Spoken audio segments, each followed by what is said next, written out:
So this might look a little similar to what you had with do. You might see some patterns in between them if you were to put them up next to each other.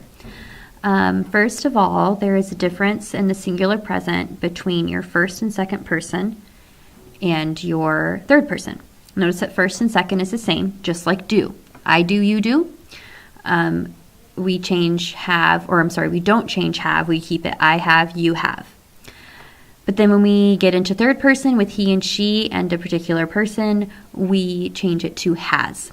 So that's similar to our do forms because in the third person it changes to does. So while the rules are like, what? At least they're consistent, that we have an S sound that goes along with it. When we talk about plural present, it's all have. We have, you have, so... that would be like y'all. I should change that to y'all.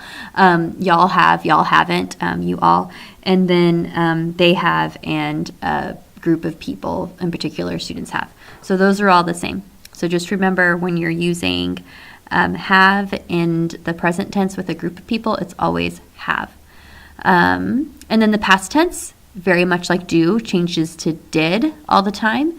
We have had turning to had. So we have that D. So we can think about that as in past tense, we add the ED. So similarly, we don't add ED, we just get rid of a couple letters and turn it into D. I had, hadn't, you had or hadn't, he had or hadn't, they had or hadn't, Luce had or hadn't. The important thing with these helping verbs is how you place them in the sentence along with what verbs and tenses. You have to make sure that they make sense together. And there's a lot of rules that go along with it, which we probably will just scrape the surface of in this sentence of the week. But this is a good starting point so that you know when you should use each one of these when you're using it as a helping verb.